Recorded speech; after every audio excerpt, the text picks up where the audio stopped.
what you're doing, because it might help somebody else, and it will certainly give me some ideas.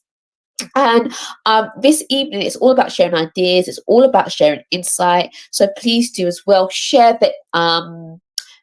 Please do as well share, your comments, your questions via the hashtag, and get involved in the conversation, because after all, it is Teacher Talk Radio. So I'm really excited about today. Any moment now, I'll be joined by my special guest. One is a journalist, so Brian Knight, and he has a playlist on YouTube, which is amazing, for featuring in British Black history. And the same with Deanna. She's got a podcast, and she's followed by quite a lot of teachers, especially history teachers, in terms of, she's telling the stories, untold stories within her podcast. And then we've got Kat Batch, who again is a history teacher, and she is doing work in terms of diversifying the curriculum. So I'm really intrigued to see everybody's perspectives. So I think Deanna is on the line now. Hi, Deanna. Can you hear me? Hi, Emily. I can. Thank you so much for having me here today. Oh, no problem. Thank you so much for joining. I've been following you for quite some while now, especially because of, your podcast. Do you want to tell the audience what you do? It's called History Hotline. So Absolutely. Thank you. Yeah. So I started the History Hotline August 2020. So coming up to a year very quickly. And essentially, I tell the stories of Black, British, and sometimes Caribbean history that I feel aren't really being told in the mainstream. I'm a history student. I've finished my master's, hoping to start a PhD at some point in the future. Wow. And go on to academia. But I just felt that as much as academic writing was targeting, the academy, work that needed to be done was public history. And I think podcasts are such easy ways to be able to take in, quick snippets of history without having to read a book or take in too many articles. So I thought that was the best medium to be able to kind of share these stories that I was learning so much about at university, really. Oh, I love that. Thank you. And what made you get into history? Because a lot of teachers have asked, how can they encourage more Black students, more ethnic minorities taking history at A-level, GCSE, but even better still at university? So what has your journey been like, in getting into that field? Because I feel like with most Black parents, they want their child to go into functional sort of fields, things that are directly linked to making money, for example, with nursing. So what's your journey been like in terms of that? Well, I can't lie, I didn't grow up thinking I want to be a historian or do anything to do with history, to be honest. But I think I was about 17. I was doing my A-levels, and for my A-levels, I just picked the subjects that I pretty much did best in at GCSE and that I loved, and they were history, English, and economics. Wow. Just because I like that kind of government and what was happening in the politics and money side of things. Yeah. And then one day, I literally came across an article that was talking about historians in the field, and that there was less than 1% of historians were Black. Yeah. And then I was like, well, the majority of historians are Black, do Black history. So if only less than 1% of them are Black, who's doing Black history? And don't get me wrong, at that point, I wanted to do African American history. And fortunately, my school has the EPQ, Extended Project Qualification. Yeah. And I decided that would look good on my UCAS. I'll do it about Black history. And I reached out to a lecturer at Queen Mary University who was studying exactly what I wanted to do my EPQ about. My teachers helped me to do that and email her. And she sent me 10, 15 books to read about African-American history and slavery and the economics of slavery, really, which was quite a heavy topic for 17-year-old me. But I went in and all the books, they weren't accessible to me. I didn't understand a lot of them, but I found one. And it's called Slavery and Capitalism by Eric Williams. And just to give a quick synopsis, it simply says that, the British Empire did not end history because of the likes of William Wilberforce and all the abolitionists. They ended it because the Industrial Revolution was pending and they needed to work on that as opposed to focusing so much on slavery. It was becoming less profitable. And that narrative completely switched everything I'd ever learned. And I realized that history, there was just so much more to every single story. And I kind of went from there. I feel like I've gone on a bit of a narrative and a tangent, but I think that book really changed me, and having access to that historian. My teachers couldn't teach me that African American history that I wanted, but they put me in contact with someone that could, and that really made the difference. Oh, that's really powerful. Thank you so much for sharing your journey. We've also got Kat on the line. I'm really excited to have Kat. She's a teacher and she's joining us all the way from Cyprus. Hi, Kat. How are you? Hi, I'm good, thank you. I'm good. Can you hear me, Kat? I can, yeah. Oh, yeah, great. How are you? Thank you for joining us all the way from Cyprus. How's the weather there? Because it's been schizophrenic for us in Britain. Oh, yeah, it's warm. It's pretty warm here. I'm almost envious of some rain, actually.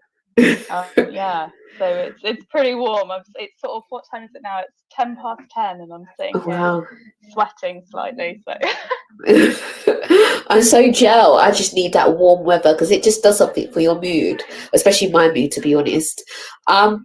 So I wanted to ask, you, Kat, how did you get into teaching? What's your journey like, and what's your journey like in terms of building that diverse curriculum, and why it's important for you? Because you could argue, for example, that because you're, teaching in Cyprus, is there a need to teach, a diverse sort of curriculum? I don't know. I'm just being a devil's advocate here. No, it's a really important question. So I'm a history teacher. For me, I think that's one of the most powerful ways that we can encourage a diverse curriculum. We're so lucky, I think, in our subject. There's so many different opportunities for that. And yeah, I think it doesn't matter where you are, where you're teaching. I think it was Mary Myatt who I was listening to a talk with quite recently, and she was talking about it's our duty as teachers to kind of take our students on a journey beyond their own experiences. Yeah. And I think that's so true, isn't it? Like, wow. Wherever we are, whatever we're teaching, that's kind of our primary purpose as teachers, and especially I think as history teachers. I think we're in a really special position to be able to do that. So I think that's something that, we're talking about curriculum, we're talking about diversity, and that is definitely something we need to consider. How do we broaden that access to diversity for our students? I love that. Thank you, Kat. And then finally, we've got Brian on the line. I stumbled across Brian's playlist on YouTube in terms of he's got different videos. He interviews lots of Black British people as well as Black Americans, and I thought it was absolutely amazing. And then I found him on Twitter and I had to give him a follow. So Brian, thank you so much for joining us. Do you want to tell us more about yourself, how you got into your career, and also what you do more in terms of that kind of oral history journalist side? Yeah, well, firstly, thank you for inviting me onto the show. Where to begin? So with what I do, so right now I'm a freelance journalist and oral historian, and a lot of my work now tends to be focused on the Black British experience, but also looking at social movements in modern history, so post 1945. And the way I became interested in this area of research is kind of coincidental, really, because similar to Deanna, she was saying, when I was at school, a lot of my interest was in the Black American experience. So looking at figures like Rosa Parks and Martin Luther King, but also reading the works of Alice Walker, Toni Morrison, Maya Angelou, all of those people. But I only discovered Black British history when I got to university, and it was like a switch had been just turned on, and I was like, this is what I'm interested in. And I related to it in a different way. It told me more about myself, more about the community that I'm in. So, since learning about it in my first year at university, it's just carried me through. And I've been conducting oral histories, still doing it now. So yeah, oral history is my interest now. And I think oral histories is so powerful because I think in school we mostly touch on written sources, but with oral history, it really does add that kind of, it humanizes history, it puts people's voices at the center of it. And it really enables students to really connect to individual stories in order to understand a bigger picture. So, watching the interviews that you conduct, it really does, humanize history to take away from that kind of static approach to it. So yeah, thank you for the work that you do. And just touching upon what Deanna and you've said, Brian, about American history, I'll never forget. When I was growing up, I was fostered, and I was fostered by a white mum, a white person, and I never really I didn't know I was black until year 6, and it was my teacher, actually, my year 6 teacher, who taught about her hero. I'll never forget. She said her hero, Martin Luther King, and that was when I consciously identified as black. So even though it wasn't Black British history she introduced me to, it was American history and the civil rights movement in America, in America, in the 60s. What it did do, it gave me that gateway to kind of further take interest into the Black British history. And I've always said that the curriculum shouldn't just be about understanding others. That's very important, but it should also be a way to kind of enable self-actualization, kind of discovering oneself. And through my teacher, Miss Marie, I'll never forget her, she did give me that. It awakened me to kind of who I am. It's a weird thing. It's really weird.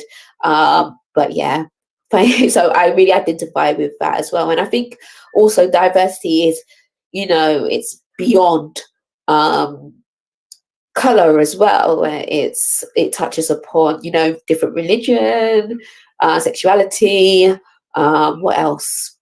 Disability as well. So it's very multifaceted, and it's about, I guess, building that curriculum to tell a cohesive story, but in different diverse means. So before I do go into further questions, I just rambled there. I kind of wanted to ask, what your education was like in school. So I'll start off with you, Kat. What was your education like in school? Do you feel like you got a diverse curriculum or not, or maybe you did? No, I don't. Yeah. To be honest, I grew up in Norfolk, so it wasn't a particularly diverse community, and I think because of that, there probably wasn't a push on it within the curriculum. I also actually, interestingly, didn't study any humanities at GCSE. Oh, wow. When I was in school, I just saw the coursework and I was like, no, I'm stepping away from that. I'll do something else instead. But even then, when I got to A level and studying history at A level, the education was just, and I'm thinking about history and I'm thinking about my English literature A level, and it was very, very kind of Europe, white centric. We learned about Napoleon and Gladstone and Disraeli, and there was no opportunity really to explore beyond that. We were never pushed to explore beyond that. And I think similarly really to what Deanna and Brian are saying, it wasn't until I got to university that you have the opportunity to start exploring those different narratives and exploring those different stories. And I think that was such a shame that, especially in a community like the one I grew up in, that really would have benefited from an increasingly diverse curriculum on all levels.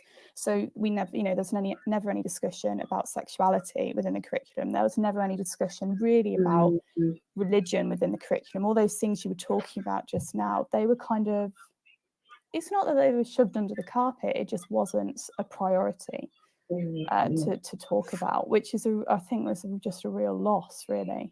And that's not, I don't think it was the issue of necessarily the teachers. I think there's so much, I think it was just maybe the time and yeah, just probably the locality, and it was just such a shame. It's such a missed opportunity, which is kind of why I'm so glad it's part of the discourse that we're discussing now. Yeah, I definitely agree with you, Kat, because like, you're a history teacher and I'm a history teacher too. And like even myself, just even as a Black person, I have to decolonize kind of my mind as well, because I've had a colonized education and therefore I've taught in a colonized way. And it's like I have to kind of consciously, kind of reassess the way I'm teaching, be conscious of, am I telling everyone's stories? Am I telling the stories of my community, for example? So I think I said it before, but my greater priority in honesty is embedding more Asian histories and Islamic studies in our curriculum, because that is the majority of our students. My school caters to over 40% plus, 40% of our students are from Bangladesh culture or Pakistani culture, so background I should say. So as a result of that, right now our curriculum doesn't serve them, and it's about reassessing that, and hopefully next year we can start teaching their stories, their narratives, because that's very important to me as well, for them to be included. Thank you, Kat. Deanna, what was your your, not just history, but in English, because Kat touched upon the books that she read in English. So what was your education like in when you were in school, and as a Black woman, Black student, did you feel like you were catered for? Did you feel like you were seen in your curriculum? So I went to an all-girls school, just for context, and I think the school was fantastic in diversifying everything in terms of gender. We learned about so many fantastic women, but we came to the conclusion quite early on that these women were all white, whether it be the Pankhursts through like the women's movement for the vote, or the monarchs like Queen Victoria, Queen Elizabeth. Across the board, it was still a very white history, and it wasn't until I got to A level that we kind of started to see that shifting a little bit. For history, I did Russia and China for my A level course, and that was so fantastic. And for coursework for English, we were allowed to choose our own text, and I got to study Maya Angelou, but a lot of it did only happen at A level. And throughout school, I think I will say RE was quite diverse, because we were learning about Islam and Hinduism. As other world religions, you have to then understand the historical context. So we looked at Gandhi, and we looked at the Salt March and that kind of thing. In some ways English was terrible, and it was something we brought up with our teacher all the time. And I'm so thankful that she didn't ever shut us down. She never said, oh, we don't do this because that's not what we're learning today. She always said, I'm so sorry, girls, but it's not what I can teach you on the curriculum. We have to do Shakespeare. However, here's a book, read this at home if you have time, or read this in your spare time. So she was always encouraging, and we did a lesson where we did an alternative canon. And we wrote all the people we'd rather see on it than Shakespeare and Dickens and all the kind of old white men. So we were encouraged to do that, and we were aware that our curriculum wasn't diverse, but we were also aware that it wasn't really changing at school. That's really interesting. Thank you, Deanna. No worries. And Brian, what was your education like when you were at school as well? So I have to just second what has been said. I mean, in my school, very Eurocentric. Again, we were learning about Nazi Germany, the Bloody Code, and mainly white American history. So it wasn't diverse, and it, again, another trend. It was only until I got to A levels that we started learning about empire and decolonization. And I think there's something to notice here. Deanna's just said it as well there. For her, A levels was a big time, as it was for me. So it takes A levels, which is when people have to, to study history at A levels, you've made that choice. So that compulsory history that we get, all of that is not diverse at all. We're not getting these stories given to people. It's only when they make a conscious choice to study it at A levels, but I will also have to say that I don't blame the teachers. The teachers throughout have been so supportive, even at times when I've been complaining about it, because obviously at home, growing up with a Black mum who always made me aware of, there's history beyond the UK. Yeah. I'd come back to school reporting it back, why aren't we learning about this? And teachers were always supportive of it, always encouraging of it. So yeah, I do not blame teachers for it, but I do think within the curriculum, there's a lot of questions that we need to ask. And, I do think we need to revise it. Yeah, I definitely agree. And I love the fact that you say, because, sorry, excuse me. One thing that I get really annoyed with on Twitter is when I see, some students from, other schools or just people older, where I do understand their frustration, kind of do blame teachers. I'm happy that you said that, because even myself, like, I had grey areas, blind spots, because sometimes you just give out the curriculum that you were given and you teach in a way that, you were taught. And it really does come at that kind of, there has to be a consciousness in order to really and truly make a decision and a change in terms of what I can see my own practice. So I'm really grateful that you said that. And just on the back of that, if therefore you could, for example, in any subject, it doesn't have to be history, it could be English, it could be RE, if you could create your own syllabus, or as Kat would know, your own inquiry, and inquiry is like a unit of study.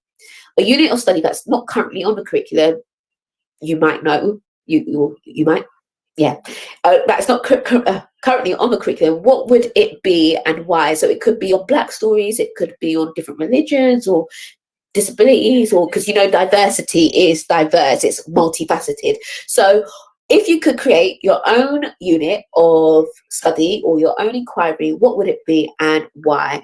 I'll start off this time with Deanna. You must have loads, because your History Hotline talks about so many stories. Honestly. I think there was one. I think there was one. If I remember correctly, you did one podcast on the suffragette movement, but it was like on women of color, if I remember correctly. Yes, yeah. I think so, potentially. yeah. So what would it be? What would be your own unit of study and why? I think I'm going to steal something that I did at uni. I'm going to just pick a module and I'm going to tell you about it. I did a module called Black and Asian Writing in Britain, 18th century to the present. And I'm going to need to write this down. You do. Dr. Rehana Ahmed, honestly, it's my first introduction to anything Black British, history or English. I did English and history as my undergraduate degree, just for context. And there were just so many writers that were writing about the Britain that I knew, the Handsworth, the Tottenham, the South London, the north of England, that I knew and loved.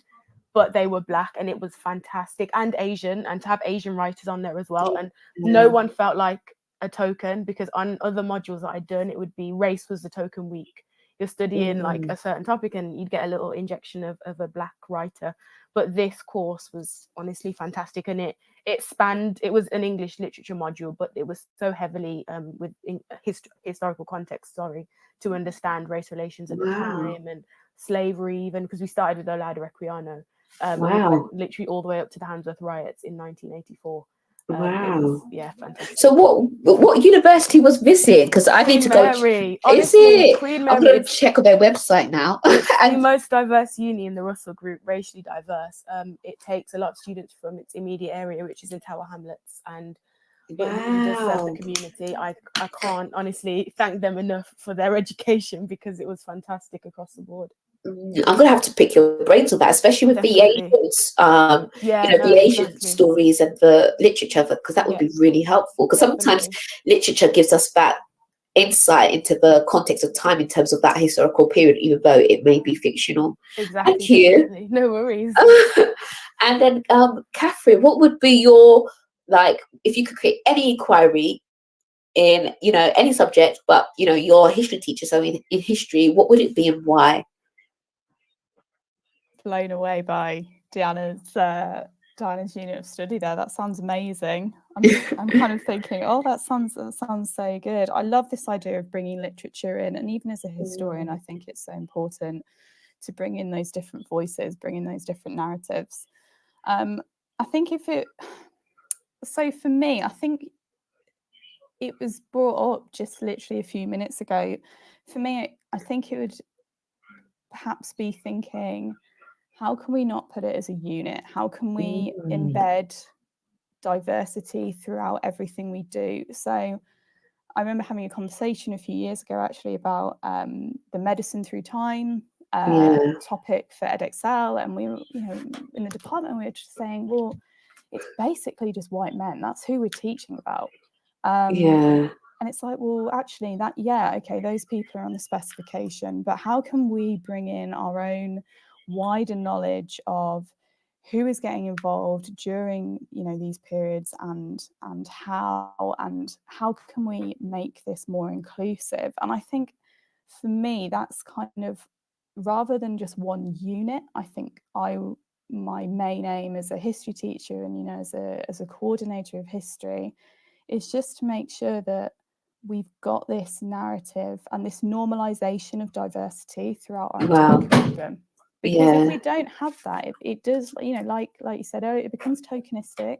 And then we don't want to see these diverse stories of race, of sexuality, of religion. We don't want to see them as kind of standing out for, I think sometimes maybe as like victimhood. We want to see these stories normalized, and we want to be able to get our students to see people that represent them throughout the entire curriculum. And so for me, I think maybe rather than a unit, that's my dream curriculum, I suppose, having it dripped throughout the whole thing.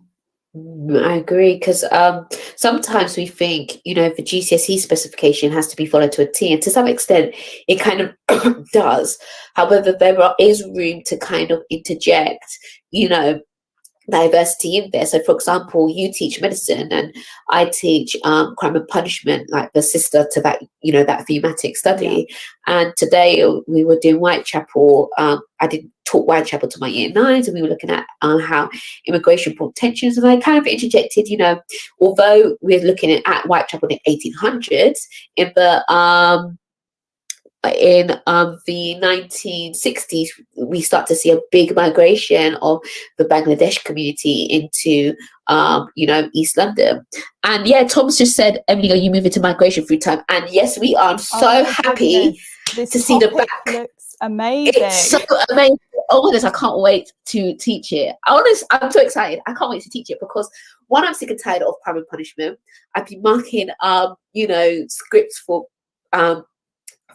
that thematic study, and one of the questions, the students were just not getting it. But I think if they could I think it's very easy to conceptualize migration, and I just can't wait to teach it. I feel very passionate about it. Students will be able to see themselves, and they too, I believe, will be very passionate about it. Whereas I think crime and punishment does not speak at all to any of our students. I don't really see the point of teaching it anymore. Completely. And that's such a good point that you just made about speaking to students. That's that we don't want to. It's not that we want to pander to students and make only teach what kind of they want to learn about, but it's so important that we make it relevant to. So as you guys were talking about earlier, I think it was Diana was saying, like, relevant to their stories and relevant to their backgrounds, and I think that's so crucial. And that migration topic, I mean, I think in so many ways it hits the nail on the head. And it's I think looking at the initial specification, because I think it was released, or I saw it last week, it's kind of really trying to do that, and it's refreshing. It's really refreshing to see that. Yeah, it really is. I'm really excited. So do you teach the IGCSE course then, because you're in Cyprus, or is it like, because I don't know how international teaching works? No, so it's still EdXL GCSE, so standard GCSE over here. So, oh wow! In the school I'm at anyway. So, oh, that's really exciting. I might have to interview you again, Kat, about international teaching, because it seems so interesting. I've got more questions in line with international teaching, but obviously I want to stick to the topic. So I'll definitely be Yes. messaging you again about your experiences teaching Oh, please internationally. do. Please do. Sounds really interesting. And then, Brian, what would you feature into the curriculum and why? If you could create anything, could if you could talk to a lot of teachers and say you need to teach this unit or this topic, what would it be and why? Okay, so I've had a lot of time to think whilst everyone's been talking. So I would include a module, a unit of study on Black resistance in the UK. Ooh. And Ooh. I say Black using the politically Black definition that was used in the 70s and 80s. And I would focus on the Asian youth movements and Ooh, the yes, I Black love power this. movements. Yes. And it would be an oral history focused unit because there is so much oral history resources, so many oral history resources out there. And there are so many of these activists who are involved who are still with us. So many of them who don't get the recognition they deserve. So many of them who, have a wealth of knowledge that they're willing to share, but no one knows about their stories, so no one is reaching out to Wow. them. Wow. So, some of the topics that I would cover, looking at the Bradford 12, looking at that case, Wow. looking at the case of Anwadita and her defense committee, looking at the Mangrove 9, which, is very famous now, and all of the literature that these groups were producing. There's so much out there. And I think if you can have an interactive learning environment where you're inviting people to speak to students, Yes. where, you're bringing history alive, you're bringing them to the classroom where people can tell you, I lived through this. This is what I experienced. I think that will really engage with students because, when it's so, book focused, textbook focused, Yeah. you can't relate to it. But some of the people that I've spoken to, and these aren't, some famous, inaccessible people. These are people that you bump into them every single day who have amazing stories that they can share with you. And when you talk to them, you will never forget the stories that they say. Wow. There's a You're different right. connection Yeah. when you allow them to retell it to you. So that's why I love oral history so much. I just think it's so much more engaging. Okay, yeah, I have to get in touch with all of you because what you just said about, Black and Asian resistance, and I can see a comparative study there, something that I definitely want to feature into the curriculum. And when you talk about oral history, I think the power of that as well, it gives agency back to the people that experienced it because it's their own voices, it's their own experiences, which has, it still has a lot of value. And I think you definitely need to come into my school and talk about this as well, especially for our Asian students. I think it would be very powerful for them. And I loved how you mentioned the Bradford 12 because I feel like, especially with diversity, I feel like sometimes, unintentionally we create this a diverse hub out of London, and we neglect, the rural areas up north and outside of London, which kind of shows that actually there's diversity outside of London, and hopefully it creates that kind of belonging in every area of London. Because I know some people of colour that won't go to certain places in England, if that makes sense, because it's kind of perceived as London is the only, like, it's a safe space for that sort of the diversity to some extent. So yeah, I think that's really interesting. You guys have just made my head go boom, boom, boom, boom, boom. I need to do this, I need to do that. But it's really hard, as Kat will know, when you've got only a limited amount of time to kind of feature everything. So it's still something that I'm battling with in terms of the time that we have as teachers, and fitting that in to, I guess, our curriculum time. Thank you. One quick point that I will make is I would say some of the so if you look at the popular histories that are told through film or TV, a lot of them do a disservice to people outside of London. And I think even last summer, when you obviously had the Black Lives Matter movement and you had a lot of interest in Black stories, it was very focused on London. And when it wasn't London, it was Bristol. And, you Yeah. know, there is Black history beyond London and Bristol. Yeah. And, you know, I just wish that, you know, there was more of an exploration around the stories that were taking place in Cornwall, in Manchester, Nottingham, you know, Bradford, all of these different places, Yeah. you know. So I think the media could also, you know, Yeah. help in that push. That's so true, because in areas like Leicester, for example, we see a large Somali community and Asian community, and what the new migration course does, it does feature in these different areas. It features in case studies from York, from Leicester, which just really makes me excited, honestly, to teach. Yeah. So my next question is, how can teaching diverse stories be done well? I know Catherine, spoke about, you know, not making it tokenistic. It needs to be interwoven.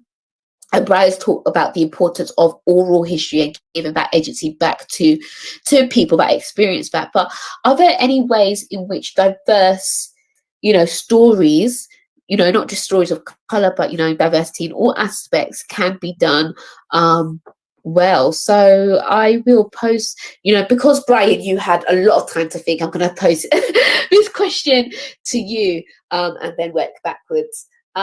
Yeah, so Brian, what advice would you give to teachers to, you know, teach diverse stories well?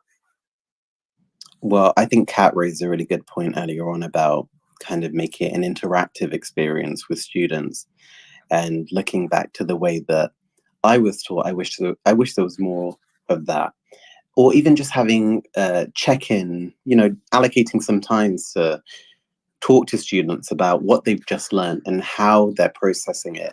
You know, what they've learned. You know, making it more interactive, and also when it comes to some of the individuals. So I get, you know, with the curriculum, you know, there are certain things you have to teach, but also getting an idea from students, you know, what aspect of this did you enjoy? What would you like to hear more about? And making students feel like they are playing an active role in their own Wow. education rather than just simply being passive. So it's all about making it interactive, not prescriptive. I love that. Thank you, Brian. Kat, how else would you, you know, what advice would you give in terms of teaching diverse stories well?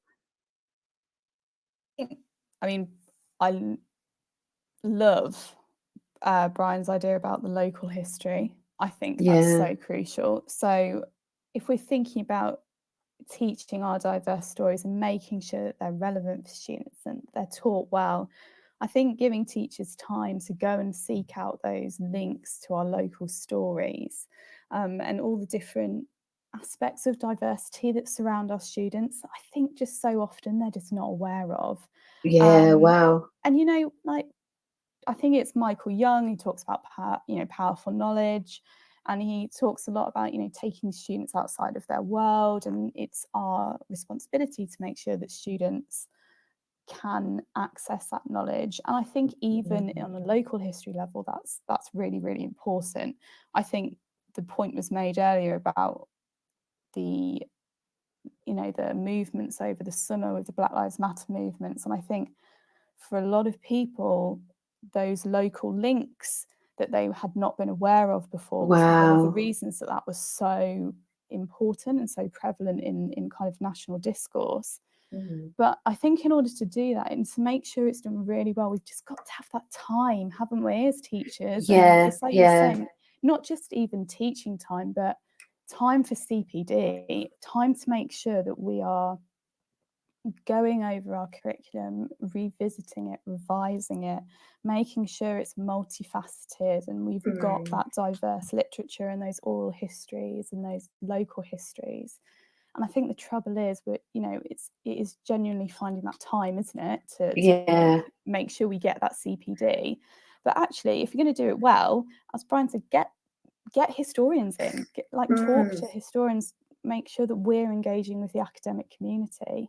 I think in order to do it well, we've got to do those things, and I think we have to get to a point where we're prioritizing that. I think that's really important. I love that. And I love how, you know, you both touched upon local connections, because there's this professor in Leicestershire. Yeah, no, not Leicestershire, but Leicester, I should say.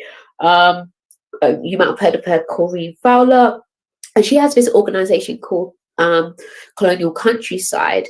And there's in terms of geography, it's been seen that rural spaces in Britain are seen to be white spaces, and not necessarily, and Black people don't see themselves in these rural areas, and that's why not much Black people actually go to the countryside or to rural areas, because it kind of feels like this is white space, if that makes sense. And that's why you typically get the white flight, as more people of color come in, more white people go into like the countryside, and it's really interesting, this study of race and space in geography.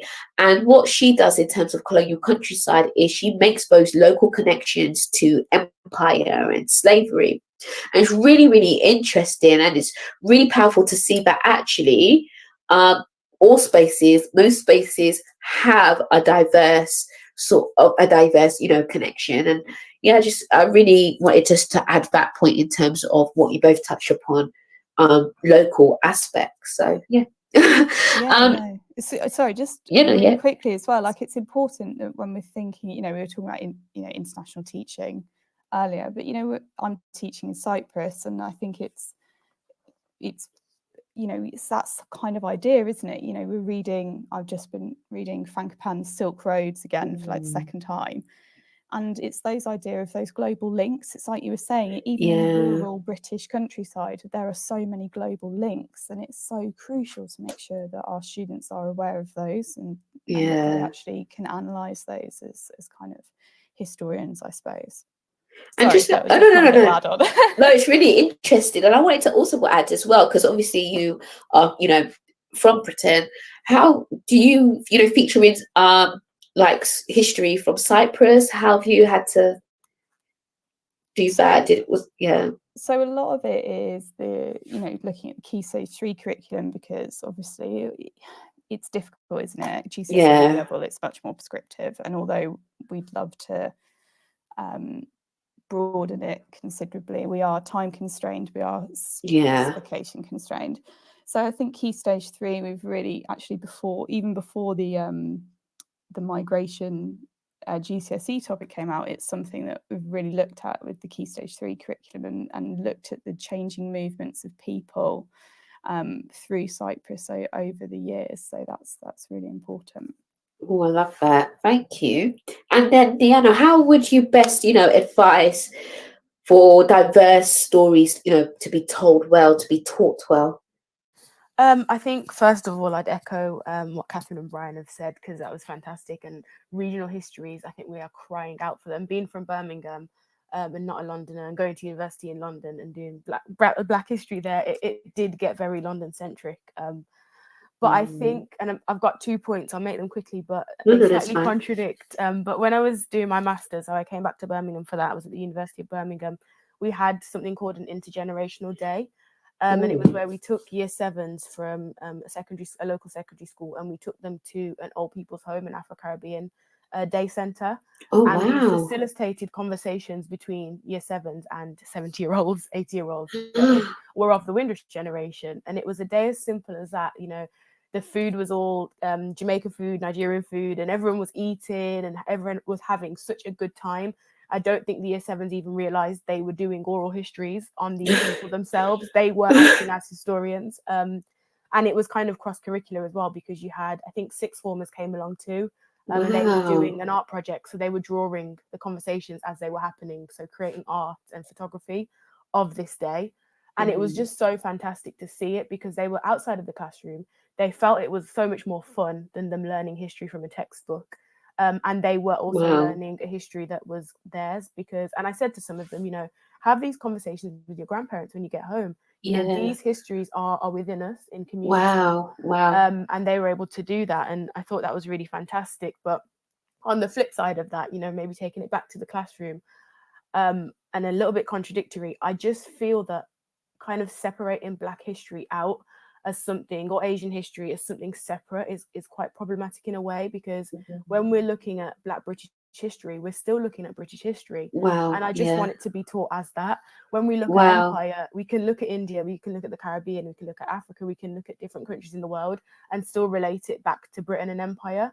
It doesn't have to be a whole separate topic or module. Do you know what I mean? And I think there are so many points in history. We could look at British political history in the 80s, for example, and we could talk about Margaret Thatcher, and we could speak about race as well, and we could speak about what it did to the working classes in the North, all in one, rather than just having Black history separate. And I think there is a time for that, but there's also a time where it actually just needs to be understood as part of the fabric of Britain.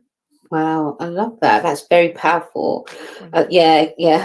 I had a question, and it's just literally I wanted to ask on the back of what you just said, but this has completely escaped my mind. So hopefully, hopefully, like I will remember it.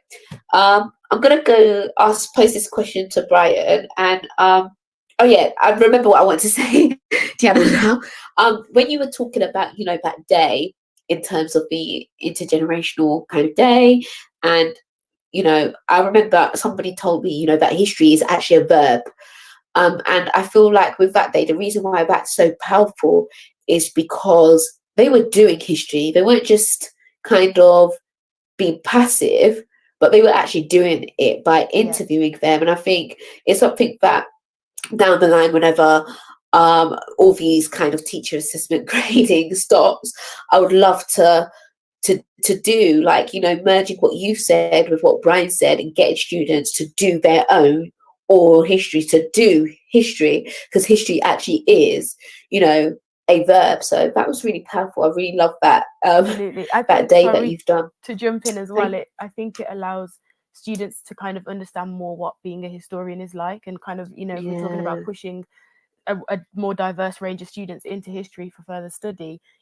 that's what history is at university. You go to the archives, you immerse yourselves with people's stories or pieces of work or material from the time. It isn't as boring as reading books all the time. There's a lot of reading, but it can be as exciting as that, and I think it's important to let future students know that that's the case.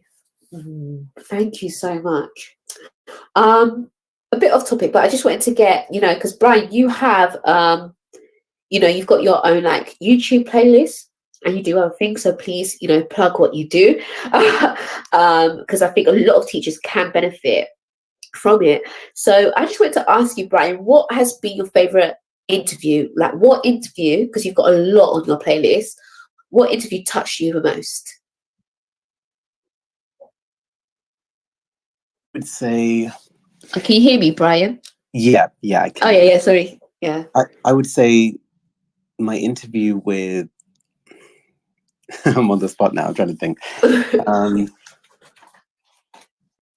Probably my interview with Anwar Dita.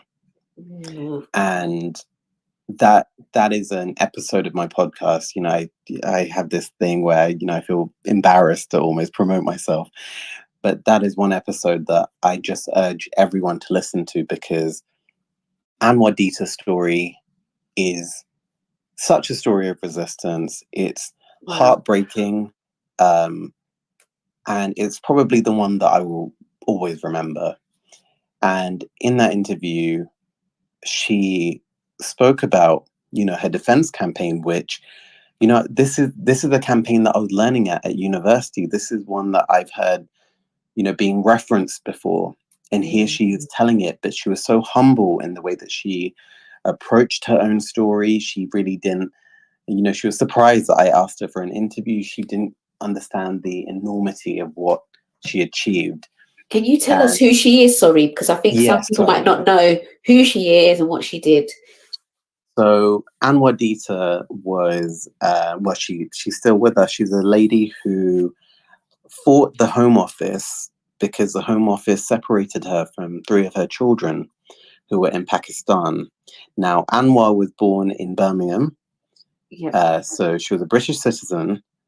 But when she went to Pakistan as a child, after her parents separated, and tried to come back, she was allowed back, but the Home Office basically said to her that her children weren't hers. Now, Wow. she fought the Home Office from 1970, 76 to 84, I believe. And she was fighting the Home Office to be with her children, but her campaign took on a life of itself. So this was all taking place during the time of the Black Power movement, Wow. of the Asian Youth movement. And she became a key activist of the time. She was speaking at anti-apartheid demonstrations. She was speaking at, Wow. demonstrations against racism, against, violence of all sorts. And it really became an international movement that started getting support from people like Vanessa Redgrave, Bobby Sands, and it just took on a life of itself. And in the end, she ended up winning her campaign. Wow. And so That's this is, one mother taking on the Home Office and succeeding. wow. It's an Wow. incredible story. So yeah, she had the biggest impact on me. Thank you. And I love how you just said it, it's just one mother. And I think what that story can show students is that ordinary people can do powerful things. The fact that you said one mother as well, it just shows that if you're bold enough, you can, achieve anything, and she did. So thank you for sharing, and I'll definitely put that on, share it via my Twitter as well, because I think that's very powerful. And before we take a quick break and play the latest educational news, I would just want to ask you, Deanna, as well, because I know you have your Hotline podcast. What has been your favorite podcast to make in terms of the topic? Oh, that's a hard question. I think just to take a little departure away from some of the big kind of tense and sometimes painful histories of like race relations and battles, I really like doing the Aki and Saltfish episode just Oh, on the history of wow. like Jamaica's national dish, because we got to pull Yeah. in, the history of kind of West African people moving into the Caribbean, into Jamaica, and bringing their own kind of foods and recipes and spices with them, and the creation of this dish and the kind of significance it has in Jamaica and for Jamaican people kind of all over the world. I think that was my favorite. It was a nice break from, I think, racial tensions, which can get a bit heavy at times, I think. Yeah. Wow, I love that. Thank you. So I'm just going to play the latest educational news and take a quick break, and then I will resume back with the questions.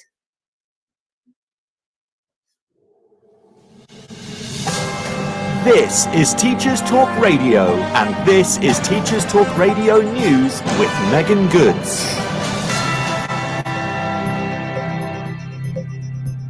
This is your latest Teachers Talk Radio News. A campaign group of head teachers is asking exam boards to return 50% or more of the money spent by schools on this year's examinations.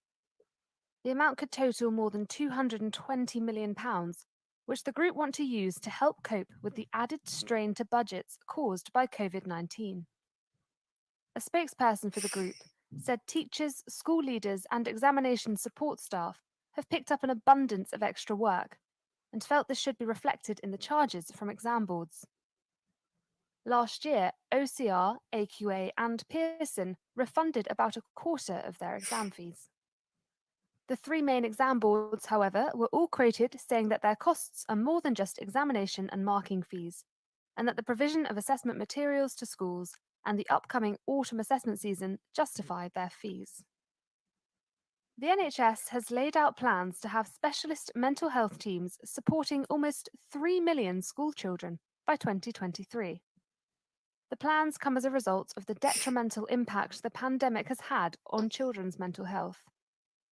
A recent study found that 1 in 10 children had often or always felt lonely during the pandemic, and more than a quarter had had trouble sleeping. The NHS currently has the capacity to support 15% of school pupils in England, but plans to up that figure to 20 to 25% by 2022 and 35% by 2023. The scheme will receive £79 million in funding from the government's £500 million mental health services pot. Experts have warned that grade inflation in the upcoming summer assessments is inevitable, even with the additional levels of scrutiny promised by Ofqual. a second year of inflated results will make it increasingly more difficult for schools to return expectations to pre-pandemic levels next year. In 2020, there was a 13% increase in the number of A grades being achieved in A-level exams, and similar patterns are expected to be continued this year. Sir Michael Wilshaw, the former head of Ofsted, was quoted in The Guardian saying, "We know teachers err on the side of generosity. They will always give youngsters the benefit of the doubt, and there will be grade inflation. It's a question of how much. I think we will see roughly what we saw last year, which was 10 to 12% grade inflation." That was your daily education news briefing.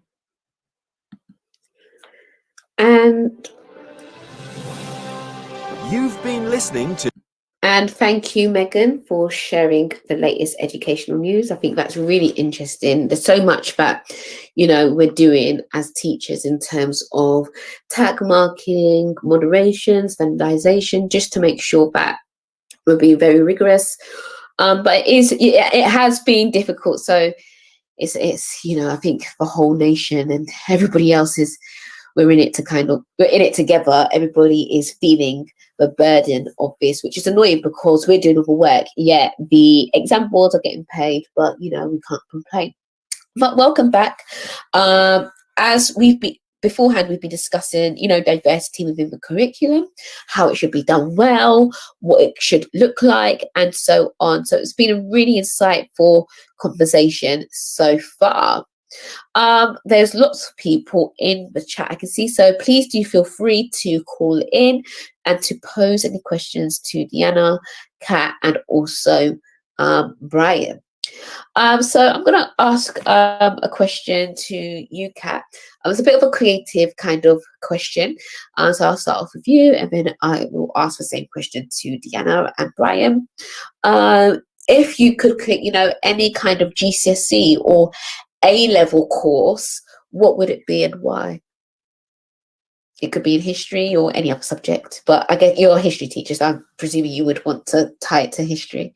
Oh, wow. That is a question, isn't it? Yeah, Yeah. I probably would. Although, having said that, listening to what Deanna was saying earlier about the literature and history, I actually think that's something that we could definitely build on a little bit more in schools, especially when we're considering diversity within the curriculum.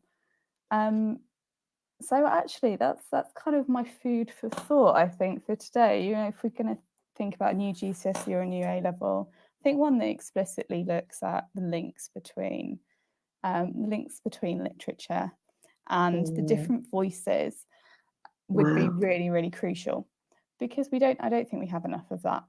That's so true. Yeah, we don't get the chance. We've talked a lot about it today, and I think teachers talk a lot about it all the time because it's something that's really important for us. We don't have the time to kind of embed that all the way through.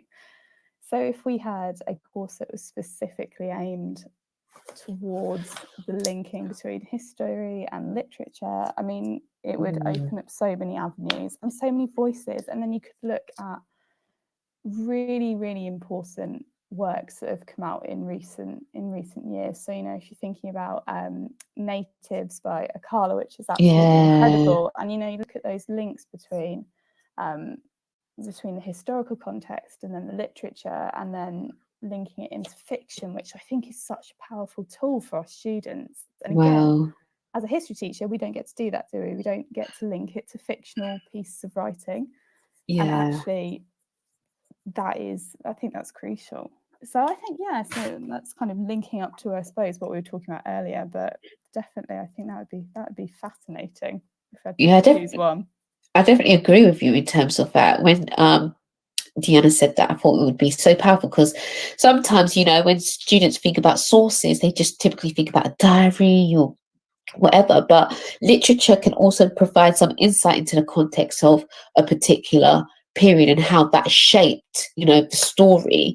And it just took me back to one of my modules when I did at undergrad, and we did a module on George Orwell actually, and in history, and that was quite interesting. So yeah, it took me back to that. So I'll definitely be picking your brains on that, Deanna, because that's very interesting. Yeah, so I'll come to you, Deanna. What, if you could create your own course in terms of A level or GCSE, what would it be and why? I think maybe for A level, just because I did women's right to vote in Britain as one of my A level, is it modules or one of the papers was on that anyway. I would look at Black women's organising in Britain as a module. I think there's more than enough content for it to be a whole paper.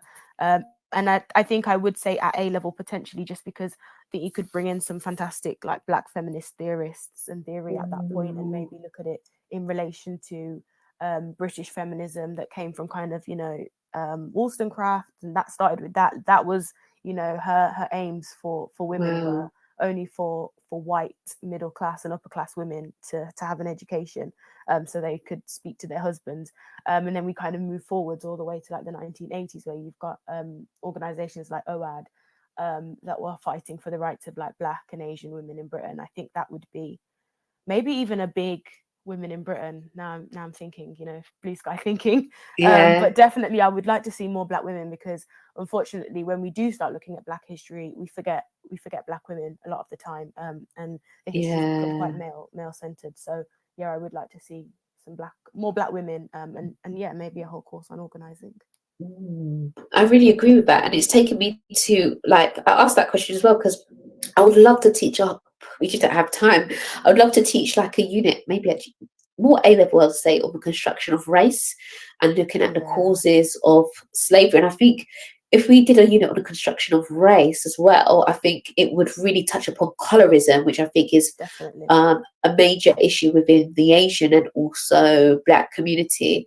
So that's something that I would really like, because there's debates out there. You mentioned Eric, I think Williams before, and there's debates amongst him, and I forgot another historian that argues that actually slavery created racism, but some historians argue that actually racism was kind of a manifestation of slavery already. And it's just really interesting, that debate. And because it is a complex issue, it kind of shows, historian students, that history is actually messy, that, there's not a kind of, right or wrong answer. It's very kind of interwoven, and it's very, it's just very interesting. You can feature things on empire, enlightenment, the science of Darwinism, because it was anthropology and scientific thinking was used. That would be a good one.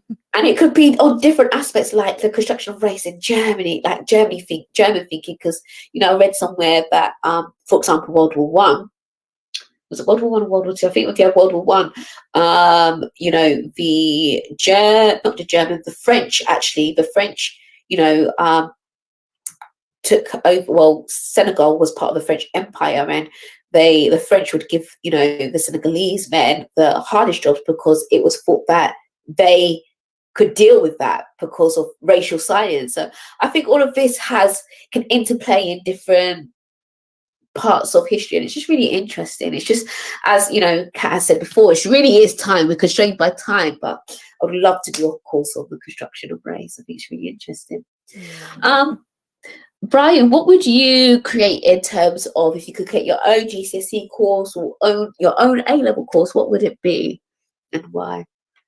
Well, firstly, I just wanted to pick up on 2 points. So, Deanna's suggestion of Black women's struggle in the UK, I think that's a great pick. And as someone who's, studied some of the groups and individuals like Olive Morris and Beverly Bryan, there's certainly a lot there. But the second point that I wanted to say, which is I've been thinking about as we've been talking, I think a lot of the pushback from people about diversifying the curriculum and including some of these other stories is that students at different ages aren't ready for it. That's something that I hear a lot. And actually, I think students are very intelligent, and we need to give them a bit more credit at what they can process, what they can understand. So that's just something I've been thinking about in the background. But in regards to your question, I think I would suggest maybe something a bit broader, like looking at the way we look at idols and historical icons. Wow. Yeah. Because I don't know if anyone here remembers, but BBC Two did a documentary about 2 years ago where they titled it Icons, and basically they were asking the public to vote in and vote who they think was the most iconic, leader or scientist, entertainer, and they were doing this ongoing series. And it was a good series, I'll give them that. They did their research with it. But this concept of, voting people as icons, and, once they become an icon, we can't, they're untouchable almost. Wow. So I think I'd have something exploring how we can, praise people and celebrate their victories, but also still humanize them, still humanize some of our favorite historical figures and put them into context. So something around that. That's really interesting. It ties in with, a concept that I know Kat's familiar with interpretation and how history is remembered, because sometimes the thinking of a particular time period can, cause somebody to be a hero. But for example, Edward Colston was a hero because in his days, because of his charity work. Whereas now, because of due to our context of time, for example, with the George Lloyd event, and also just people, kind of end up, Black Power. I mean, not Black Power, sorry, Black Lives Matter protest. It kind of made people rethink history and really reassess, as you said, why are we celebrating, icons, or why are we celebrating this or that. And I feel like the construction of the past itself that you've touched on is really important for students to really kind of assess why we remembered it in that way, not to kind of be passive historians, but really be active in their thinking, which I think is powerful. Yeah, and I think this topic of kind of reassessing history, goes beyond even, the typical people who, have been under the microscope this year, so people like Churchill and all that. Yeah. But I think even some of our favorites, even, I look at myself, someone like Angela Davis, who I think is great. I'm now having to force myself to, I can still like her work, but also not allow myself to get to a place where she's untouchable or she's beyond reproach. And I think that's just so important with anyone that we encounter, to still, look at them as a whole and kind of get an understanding of what they've done, what they've said, what they've achieved, but also give criticism where it's due and kind of look at them from a removed perspective. And I think that's so important. That's so interesting. I love that, because something that we typically do, which I think many teachers do, is, reassess the importance of Martin Luther King and how that might have impacted his work, because he's typically seen to be, put on a pedestal. So yeah, I think that's really interesting. Thank you, Brian. And then one more question I have. I'll start off with Deanna. How can we, encourage more ethnic minority students to take history at GCSE, and particularly, at undergrad, at university, or even at A level, actually? So I guess it's three levels of history. Yeah. Oh, it's a hard one, because the retention rates, when it comes to students studying history, it's like every single year you lose more and more Black students as you make your way up to the PhD level, and then going on to work in academia. And I assume, pathways like teaching history as well, it's the similar story.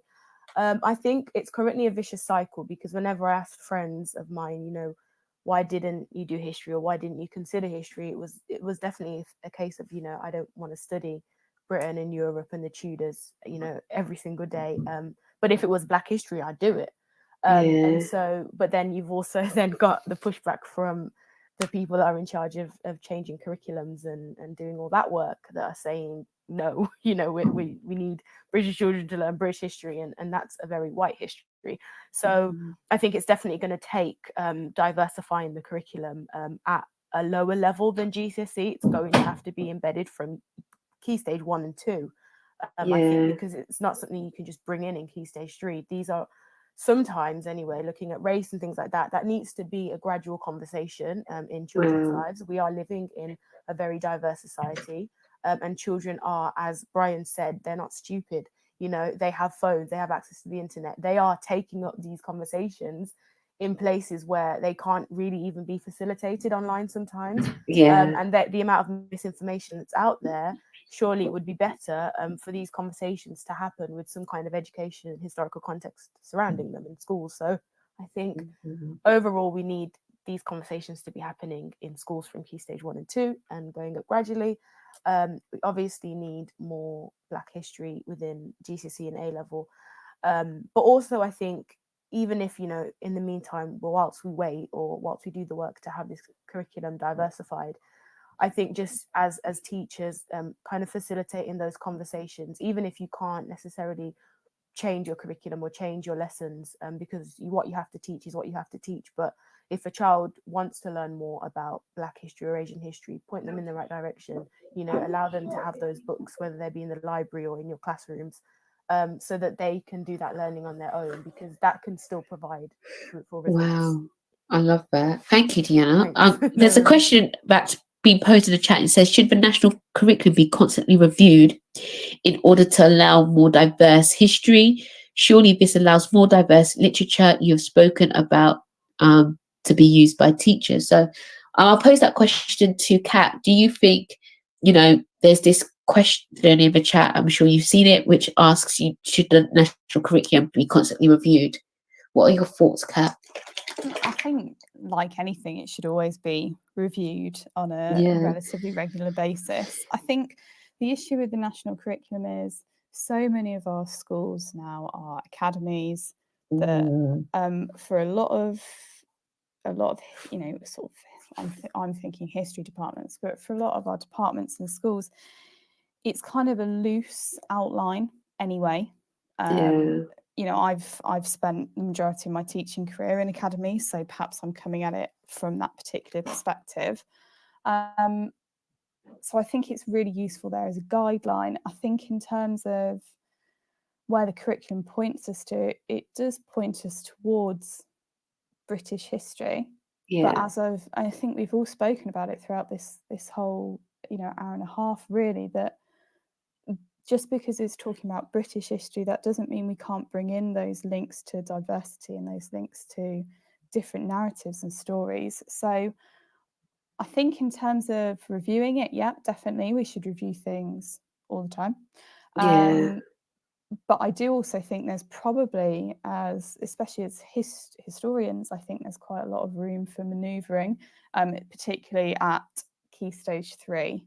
Which is where, you know, similar to what Deanna was saying actually about kind of hitting those diverse stories early. And I think, you know, I'm a secondary school teacher, so for me, Key Stage 3 is kind of the bedrock of getting that in and really thinking about how we weave those into our Key Stage 3 lessons and scheme of learning. So I think that's probably what I'd be considering in response to that. I love that. Thank you, Kat. And I wanted to ask you, Kat, you know, as a history teacher, what's your proudest curriculum change, or what are you most proud of in terms of your inquiries or what you've changed? Because I think you mentioned Silk Roads before. Do you have anything else, or would it be Silk Roads that you've been excited to implement? Oh, that's an interesting Sorry about question. my dog. That's a nice question. I think so I was Key Stage 3 humanities coordinator in my last school, which was amazing. It meant I got loads of kind of input into the history curriculum in year 7 and year 8, because it was a 2-year key stage. And we embedded into year 7. So our first unit looked at migration from, you know, from way back with the Celts, all the way through to the Huguenots, and then Windrush. And for me, especially in the school that I was in, it was sort of an inner city school. a very, very diverse demographic of students, and they loved it because it was history that was relevant. It was history that explored different voices, and it spoke about the history of Britain. So it was migration into Britain, but it looked at Britain being very much made up of all of these different peoples and all of these different stories. And for me, I think seeing the reaction of the students to that unit right early on, we got them first unit of year 7. Yeah, I was really proud of that, actually. That was kind of a really nice moment to see them engaging with that. I love that. Thank you.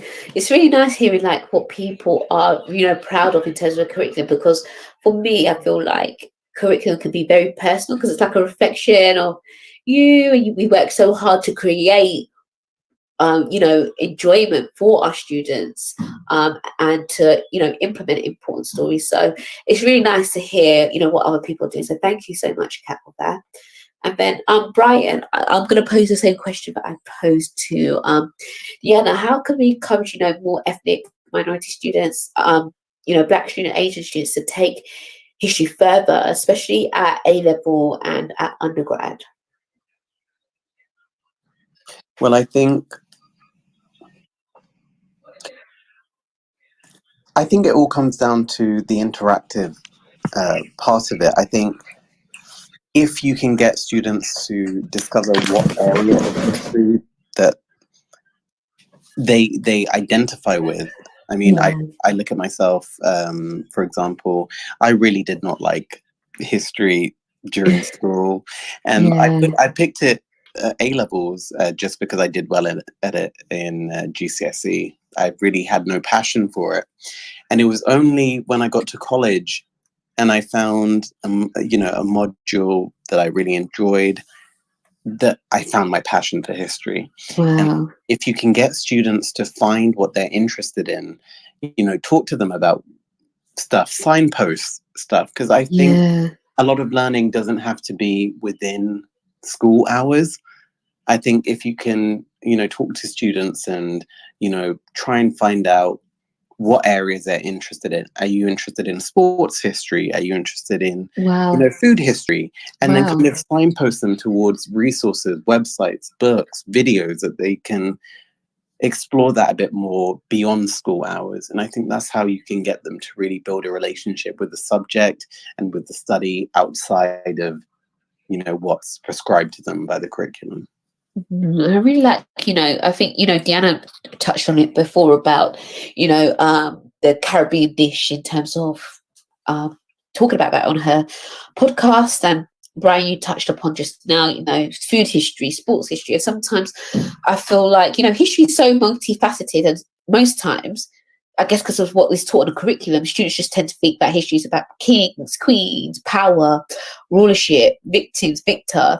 And it can be about sports. It can be about food. It can be about hair, for example.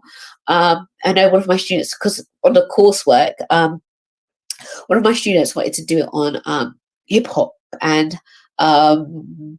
his coursework on hip hop and Tupac and all of that jazz, and how that's had an impact on culture. But it was actually kind of hard to support him in that. So I had to I feel bad now, navigate him in a different direction. But I was happy that he saw that history is beyond, kings, queens, victor, victim, and all of that jazz, because it is very multifaceted, and it is, there's different interests in different ways, I think. I don't know if any of you have any final comments that you want to leave, teachers in the chat with. I would encourage those that are listening, please do, watch Brian's playlist. I have shared that before, but I will share it again. And also listen to Deanna's podcast. Is absolutely amazing, and it really makes you, hear and gives insight to histories that weren't typically taught in schools, and histories that I've never come across before as well.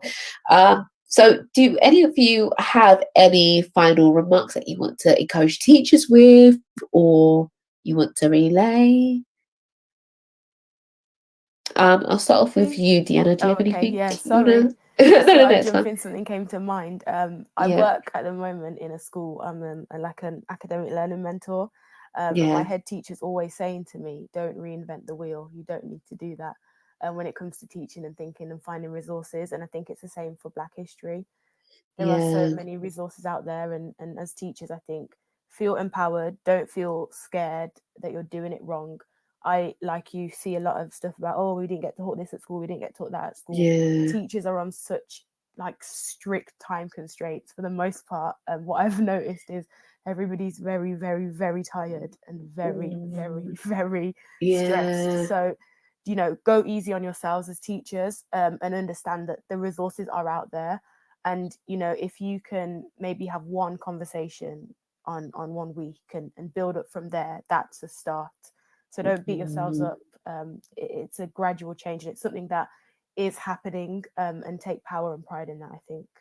I love that. Thank you, Deanna, because Okay. you're my good friend, Hannah Cashworth, that most people know, said that sometimes it's just one inquiry. Because for me, it was just Martin Luther King from my year 6 Yep. history teacher. And she never changed the whole curriculum. It's just that one lesson that changed my life. I'm not gonna, I know it sounds a bit cliche or a bit exaggerated or dramatic, but that one lesson that literally changed my life. And sometimes it could be just that one inquiry. I think we want to do so much in a short amount of time. But if one inquiry can be done well, and we, as you said, gradually work our way up or through the curriculum, then I think that would be great. And I definitely, I think the amazing thing about your podcast as well, Deanna, is that students need to read. I'm not going to discount that, but to enable them to engage with things like podcasts as well, it really builds on that cultural capital and getting them engaged in different resources to ignite that love for learning, because at the end of the day, learning doesn't stop. And when we move on to migration, there's so much from your podcast, and likewise with you, Brian, in terms of your playlist on YouTube, that I'm going to feature in terms of extracurricular or homework for students to go beyond what's on the specification, go beyond the textbook, and really, listen to the podcast, listen to the playlist, so that they are agents of their own learning as well, by giving them that introduction to the materials that you guys have made. I don't know if you guys know how much you've actually helped teachers with the materials you've made. So that's a personal thank you from me. Kat, do you have any final remarks that you want to share with teachers in terms of, building a diverse curriculum or diversity?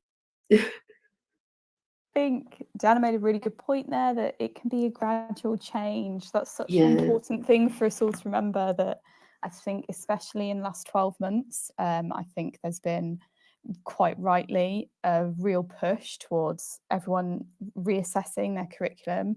But obviously with everything that's going on at the moment, I think Diana summed it up really well there. Teachers are all stressed and tired all the time.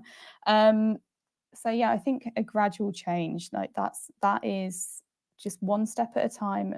That is really, really important, and we will get there. I also think you just mentioned it there when we're talking about, different podcasts and different resources that we can use. I think as teachers, we forget that we can go away and we can send away our students sometimes to do that flipped learning for themselves, and to go away and to maybe read a piece of academic writing, or to listen to a podcast that they wouldn't necessarily listen to or find on their own. But if we direct them there, and if we kind of structure the conversations around those resources, I think that's really crucial, and that's something that we can definitely use as teachers to our advantage, and bringing in the point of not reinventing the wheel. Those resources are there. Why, we might as well use them. We just have to direct our students to them, and perhaps in a structured manner. And that'll be really useful, I think, for us in terms of making sure that this diversity is visible and becomes part of the norm within the I love classroom. that. Thank you so much, Kat. And then Brian, do you have any final remarks or tips or encouragement you want to give to teachers out there listening? Yeah, well, I think the main thing I would say to teachers is just to have fun with it. I mean, whilst you're Wow. teaching, to, just be creative and try and think outside the box of ways to engage students. Also, I'd encourage teachers to, build networks with people in your local community. So, be it individuals, be it archives, libraries, try and form that network so that you can, even if it means inviting people in or borrowing stuff from different archives to show to the class, I think connections like that can make a huge difference. And lastly, I think teachers need to realize just how much influence you have on students and how much power you can have. And I say this as someone who, I have one of my lecturers, Simon Peplow, who I always thank, and I'm constantly emailing him every time I, achieve something new. And I remind him that he had such a big influence on me, because had it not have been for his lectures, had it not have been for the enthusiasm that he had every time we were learning about these different topics, I would not be engaged in history. So, I think as teachers, you need to give yourself a pat on the back and, give yourself credit for just how much influence you can have on someone's life. So that's what I would say. Thank you so much. It's also kind of what you just said, awaken me to the responsibility that we have as teachers, and the kind of, I don't know if heaviness is the right word, for the responsibility of choosing what is in the curriculum and what we don't kind of teach. It just reminded me of that, that responsibility that we have. I just really want to say thank you to all three of you. And, Kat, I think that it's about 12 or maybe approaching 12 or past 11. I don't know, because you're two. Did you say you're 2 hours ahead of us? Yeah, we're not far off. It's 11. Yeah. So yeah. So thank you, special thank you to you. Because I guess it's way past your bedtime because you've got school in the morning. So thank you for being with us today. I really appreciate it, and big thank you to you, Deanna, and you, Brian. I really appreciate your insight. It's been I've really enjoyed today's conversation. Honestly, I just feel like I've been with friends, I've had a coffee, and we're just literally talking about our love for our subject, history, as well as curriculum. And somebody in the chat, it doesn't say your name, so sorry I can't say your name, said thank you for the show, really good listens. So thank you, Deanna, thank you, Kat, and thank you, Brian. I'm really, really super grateful. Thank you for joining us today. And thank you to everybody that has also listened in. Next week, the topic is on teaching as a single parent, because I come from a single parent background, and I just remember my mum struggling, and I'm thinking about the workload as teachers and how do single parents do it whilst teaching. It's just phenomenal. So I'm really excited to interview single parents that have done the job and how they've managed doing it. So it's really interesting.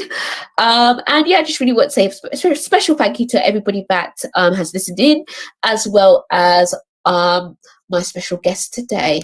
And have a lovely week, and looking forward to being with you all next week.